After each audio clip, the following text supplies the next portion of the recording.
All right, so get ready, because we're taking a deep dive today into some pretty choppy waters. Donald Trump, back in the White House, you guys shared some pretty potent stuff with us, a YouTube video analysis and also a Yeah. blog Yeah, post yeah. by a Canadian who actually moved back from the U.S. after Trump won. And just reading through this stuff, I have to say, this is big. This is potentially huge. I mean, we're talking possible shockwaves across everything, the economy, global power dynamics, even how things might shake out up in Canada for you guys. Yeah. And it's really fascinating to me, looking at these two sources, obviously different formats, different perspectives, but there's this common thread running through both of them. It's like they're both saying, listen, a second Trump term could completely rewrite the rules of the game, not just the U.S., but globally. It's exactly. And for you listening to this isn't just some, political drama happening down south. This could have a direct impact on your day-to-day life. So let's break it down together. What really jumped out at me from both sources right off the bat was the potential for massive domestic policy shifts. I mean, the YouTube video uses some pretty strong language, transformative challenges. It's hinting at a pretty radical agenda. Yeah, and the blog post gets even more specific. Like, they highlight deregulation as a key focus of a potential second Trump term. Right. And their argument is basically this could be a huge boon for businesses, but maybe not so much for, environmental and social concerns. One point they make that I found really striking is that we could be looking at a return to kind of a 1980s regulatory landscape. I mean, think about that, a rollback of literally decades of protections. Wow, back to the 80s, huh? That's a pretty big statement. Right. And it's not just rolling back regulations either. They talk about this idea of Trump stacking government agencies with loyalists, basically sidelining experts, silencing any dissenting voices. They highlight the EPA, the FDA as prime examples. Okay, so we're talking about a potential scenario here. Think back to Trump's first term, but amplified. More deregulation, more loyalists in key positions. And the blog post takes it even further. They suggest this could impact everything. I mean, from scientific research funding to public health guidance. Exactly. I mean, imagine a situation where scientific findings that contradict the administration's agenda are just, suppressed or discredited, or where public health recommendations are shaped more by political calculations than, actual scientific evidence. I mean, those are some pretty worrying implications. No doubt about it. And then there's the whole economic question. Both sources touch on this, but in kind of different ways. The YouTube video keeps it pretty broad. Yeah. It just mentions like economic growth and inequality. But the blog post really digs into some specifics, and it's an interesting argument. They're saying we might see an initial surge in economic activity driven by, tax cuts and deregulation, but the gains are likely to be concentrated at the top, which means the gap between the wealthy and everyone else could actually widen. So it's a short-term sugar rush for the economy, but potentially long-term pain for everyday Americans? That's the concern. They use this term a K-shaped recovery, where the wealthy and corporations see rapid growth. But working class families are struggling with stagnant wages and rising costs for housing, healthcare, all the essentials. So basically what they're saying is the rising tide won't lift all boats, just the yachts. Exactly, and they don't stop there. The blog post also raises concerns about potential cuts to social safety net programs, things like Medicare, Social Security, all under this banner of, fiscal responsibility. So not only could the average American be facing a tougher time making ends meet, but the support systems that are supposed to be there to help them through tough times could be weakened. Precisely. And you can see how that would create a recipe for heightened social tensions, even unrest, and something both sources actually warn about. But the blog post goes deeper into how Trump's rhetoric specifically could really exacerbate existing divisions, especially along lines of, race, religion, immigration status. That's a pretty bleak picture. And you know what? This is where things get especially interesting for you listening to this up in Canada, because the blog post really goes deep on how all of this could spill over the border and impact Canada specifically. Yeah, the author, being a Canadian returnee, has this really unique perspective on how a second Trump term could really strain relations between the two countries, potentially impacting trade, immigration, even Canada's sense of security. All right, so let's just pause here for a second and let all that sink in. Potential rollback of regulations, widening wealth gap, heightened social tensions. Definitely some food for thought. It's a lot to process, and trust me, we've only just scratched the surface. When we come back, we'll delve into how these domestic shifts could ripple outwards, first impacting Canada and then the entire global landscape. Welcome back. I hope you had a chance to kind of let all that settle in, because now we're going to shift gears a little bit and look at how all these potential changes in the U.S. could impact Canada specifically.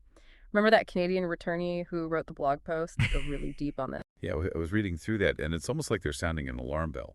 I mean, they paint a pretty stark picture of how Trump's policies could create these ripple effects, reaching way beyond U.S. borders, directly impacting Canada's economy, its social fabric, even its political landscape. It's a sobering assessment for sure. One of the most immediate impacts they argue could be felt in the realm of trade. Remember, Trump's America First approach? That led to some pretty intense trade disputes during his first term, and the blog post suggests those tensions could easily flare up again. Yeah, and they don't just speak in general terms either. They highlight specific industries like Canadian lumber, steel, auto manufacturing as potential targets, for tariffs or other protectionist measures. Exactly. And their argument is that while these measures might be intended to protect American jobs, they could end up hurting businesses and consumers on both sides of the border. And it's not just about the economic impact either. These trade disputes can quickly escalate into political conflicts, further straining that already kind of delicate relationship between the two countries. Right, and the author even points to the personal animosity between Trump and Prime Minister Trudeau, adding fuel to that fire. They mention those tense G7 summits, those, barbed comments exchanged on Twitter, suggesting that a second Trump term could bring even more friction.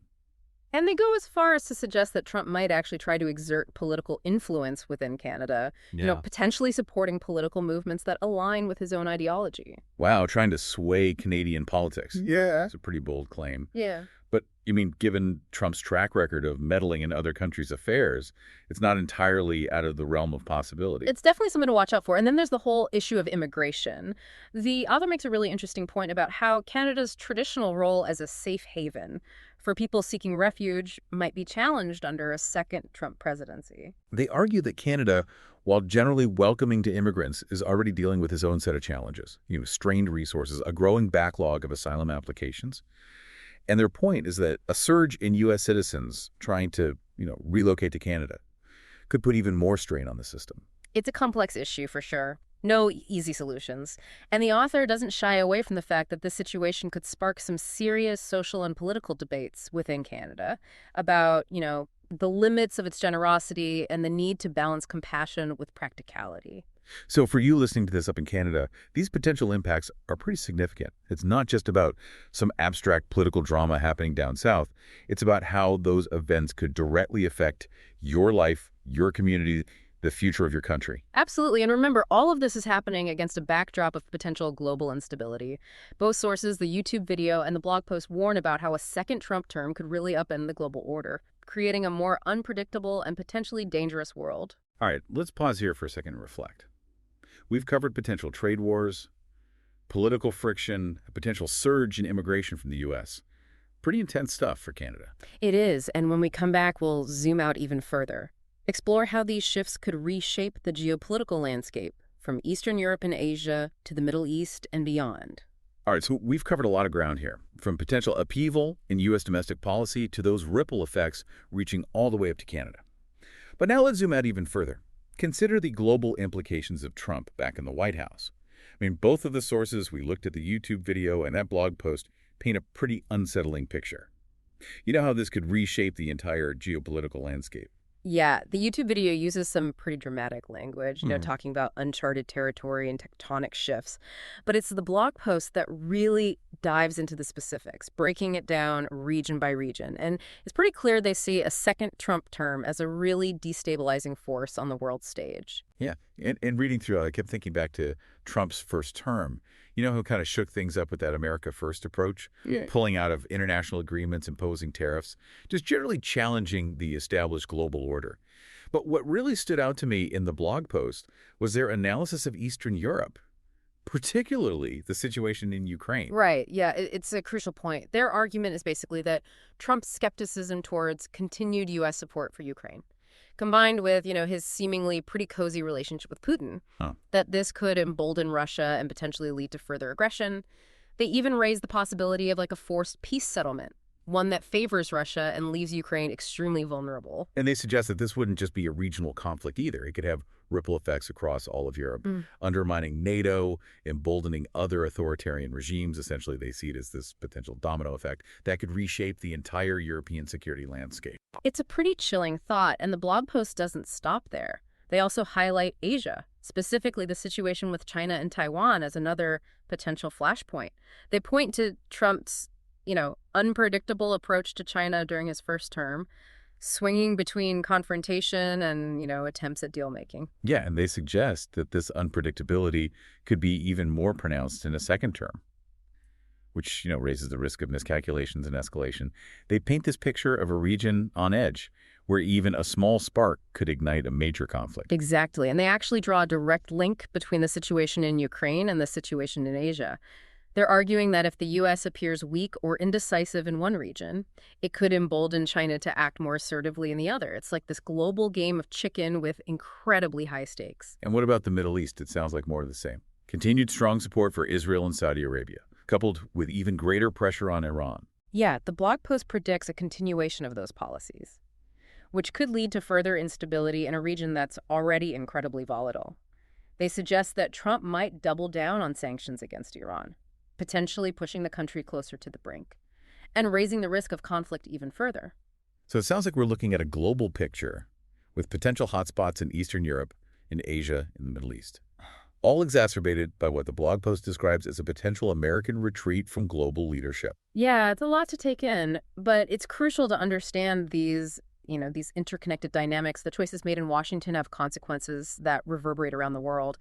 And for you listening to this, someone who's clearly engaged with global events, these are issues that could directly impact your life, your work, even your sense of the world's future. Absolutely. And, one thing that really struck me from both sources was this sense of uncertainty, this not knowing what to expect. They both acknowledge that predicting the future is impossible, especially with someone as, unpredictable as Trump at the helm. Yeah, that's the biggest takeaway for me. We're entering uncharted territory here. And the only certainty is uncertainty. It's not about predicting specific events.